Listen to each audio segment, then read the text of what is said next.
National Herald case కేవలం రాజకీయ కక్ష సాధింపు తప్ప మరొకటి కాదని సిబిఐ ఈడీలను ఉపయోగించి కాంగ్రెస్ నాయకులను ముఖ్యంగా గాంధీ కుటుంబాన్ని వేధించాలని లక్ష్యంగా పెట్టుకున్నారని ఎమ్మెల్యే గండ్ర సత్యనారాయణరావు ఎద్దేవా చేశారు. భూపాలపల్లి మంజూర్నగర్లోని బీజేపీ కార్యాలయం ముందు డీసీసీ అధ్యక్షుడు భట్టు కర్ణాకర్ ఆధ్వర్యంలో నిర్వహించిన నిరసన కార్యక్రమంలో ముఖ్య అతిథిగా ఎమ్మెల్యే హాజరయ్యారు. అంతకుముందు సింగరేణి ఏరియా ఆసుపత్రి సెంటర్ నుండి బీజేపీ కార్యాలయం వరకు ర్యాలీ తీశారు. కొంతసేపు బీజేపీ ఆఫీస్ ముందు బైఠాయించి నినాదాలు చేశారు. అనంతరం ఎమ్మెల్యే మాట్లాడుతూ నేషనల్ హెరాల్డ్ కేసులో ఈడీ ఫిర్యాదును కోర్టు కొట్టేసిందని, కేసులో ఎలాంటి ఆర్థిక లావాదేవీలు ట్రాన్సాక్షన్లు లేవని కోర్టు స్పష్టం చేసిందని తెలిపారు. రాహుల్ గాంధీ, సోనియా గాంధీలపై కక్ష సాధింపు రాజకీయాల లక్ష్యంగా ఈడీ కేసు నమోదు చేసిందని, బీజేపీ ప్రభుత్వమే ఈడీ, సిబిఐ వంటి సంస్థలను రాజకీయ ఆయుధాలుగా వాడుతుందని ఆరోపించారు. నేషనల్ హెరాల్డ్ కేసులో ప్రాపర్టీ ట్రాన్స్ఫర్ గానీ, అక్రమ ఆస్తులు గానీ లేవని కోర్టు ఈడీకి చివాట్లు పెట్టి ఇలాంటి కేసులు పెట్టొద్దని హెచ్చరించిందన్నారు. స్వతంత్ర సంస్థలను పార్టీ ప్రయోజనాల కోసం వాడొద్దని స్పష్టమైన సందేశం ఇచ్చిందని, కాంగ్రెస్ నేతలపై తప్పుడు కేసులతో ప్రజల్లో అపనమ్మకం సృష్టించే ప్రయత్నం జరుగుతుందన్నారు. ఈడీ చర్యల వెనుక బీజేపీ రాజకీయ దురాలోచన బయటపడిందని, ప్రధాని మన్మోహన్ సింగ్ హయాంలో 2005లో ఉపాధి హామీ పథకం ప్రారంభమైందని, ఇప్పుడు పథకం పేరు మార్చి వికసిత్ భారత్ జీరామ్జీగా నామకరణం చేశారన్నారు. మహాత్మా గాంధీ పేరు తొలగించడం ఆర్ఎస్ఎస్, బీజేపీ ఆలోచనకు నిదర్శనమని, పథకాన్ని బలపరచకుండా నిర్వీర్యం చేసే ప్రయత్నం చేస్తున్నారని ఆయన ఆరోపించారు.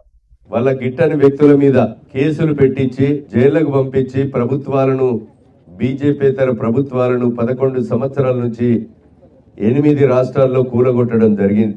అందులో భాగంగానే ఈ దేశ స్వతంత్రం కొరకు 12 సంవత్సరాలు నెహ్రూ గారు జైలు జీవితం అనుభవించి ఒక స్వతంత్రం తెచ్చినటువంటి కుటుంబంపై, నెహ్రూ కుటుంబం మీద కుట్రపూరితంగా ఈడీ, ఐడి అధికారులను ఉపయోగించి నేషనల్ హెరాల్డ్ పత్రిక 1938 సంవత్సరంలో స్థాపిస్తే వీళ్ళొచ్చి 11 సంవత్సరాలు అవుతుంది అధికారం.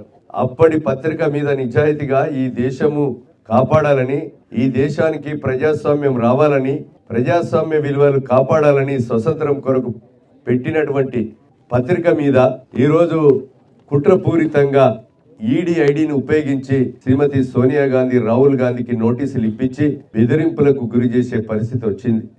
కానీ నెహ్రూ కుటుంబం 12 సంవత్సరాలు జైలు జీవితం అనుభవించి స్వతంత్రం కొరకే కాదు, నేడు ఇందిరాగాంధీ ఈ దేశంలో ఎవ్వడు మా దేశం మీద అడుగుపెట్టినా ఖబర్దార్ బిడ్డ అని పాకిస్తాన్ ని హెచ్చరించి, ఒక్క గజం జరిగినా బాగుండదని చెప్పి పాకిస్తాన్ ని హెచ్చరించి యుద్ధం చేసి ఈరోజు పాకిస్తాన్ నే కాళ్ళ బేరానికి తెచ్చినటువంటి గొప్ప మహనీయురాలు, ఉక్కు మహిళ శ్రీమతి ఇందిరాగాంధీ. ఇందిరాగాంధీ కుమారుడు రాజీవ్ గాంధీ ఇద్దరు కూడా ఈ దేశం కొరకు ఉగ్రవాదుల చేతుల్లో బలైపోయారు. వారి కుమారుడు రాజీవ్ గాంధీ, అదేవిధంగా కొడుకు రాహుల్ గాంధీని, రాజీవ్ గాంధీ భార్య సోనియా గాంధీని కూడా బెదిరించే పరిస్థితికి వస్తే ఈరోజు ఏదైతే పత్రిక నేషనల్ హెరాల్డ్ పత్రిక ఇది న్యాయబద్ధతగానే ఉంది అని చెప్పి వాళ్ళు పెట్టినటువంటి అక్రమ కేసులను ఢిల్లీ హైకోర్టు కొట్టివేయడం జరిగింది.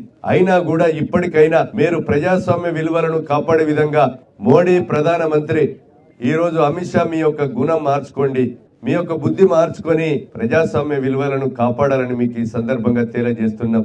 ఏఐసిసి, పిసిసి ఆదేశాల మేరకు గత 10 సంవత్సరాల కాలం నుండి రాహుల్ గాంధీ గారిని నేషనల్ హెరాల్డ్ కేసులో ఇబ్బందులకు గురి చేస్తూ అనేక రకాలుగా ఇటు ఈడీ అయితేనేమి ఇతర సంస్థలతోని విచారణ పేరుతో మానసికంగా ఇబ్బందులకు గురి చేసినందుకు గాను నిరసనగా ఈరోజు జిల్లా కేంద్రంలో ఉన్నటువంటి భారతీయ జనతా పార్టీ ముందు ధర్నా కార్యక్రమాన్ని నిర్వహించడం జరిగింది. ఈరోజు నేషనల్ హెరాల్డ్ కేసు అనేది ఒక బోగస్, నేషనల్ హెరాల్డ్ కేసు అనేది ఒక డొల్ల. నేషనల్ హెరాల్డ్ కేసు అనేది సోనియా గాంధీ గారిపైన, రాహుల్ గాంధీ గారిపైన కక్ష సాధింపు చర్యగానే ఇది దేశంలో ఉన్నటువంటి ప్రతి ఒక్కరూ మరి భావించడం జరుగుతూ ఉంది. ఈరోజు ఏదైతే ఈడీ మరి ఛార్జ్ షీట్ చేసిందో న్యాయస్థానం కూడా ఆ యొక్క ఛార్జ్ షీట్ను తిరస్కరించడం జరిగింది.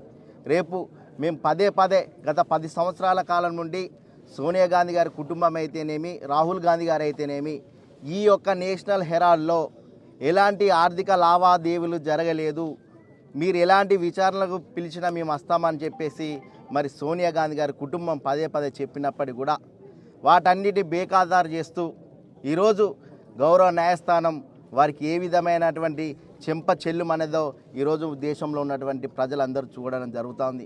ఈరోజు ఒక గాంధీ కుటుంబం ఈరోజు వాళ్ళ సర్వస్వాన్ని త్యాగం చేసిందంటే కేవలం గాంధీ కుటుంబం. అంతేకాకుండా ఈ దేశం కోసం మరి గాంధీ కుటుంబం వారి ప్రాణాలను అర్పించినటువంటి కుటుంబం మరి గాంధీ కుటుంబం. మరి వారిపైన ఇలాంటి అక్రమ కేసులు పెట్టి ఇలాంటి అన్ని రకాలుగా ఇబ్బందులు పెట్టడం అది ఎంతవరకు సమంజసమో ఈరోజు మరి నరేంద్ర మోడీ ఆలోచన చేయాలి.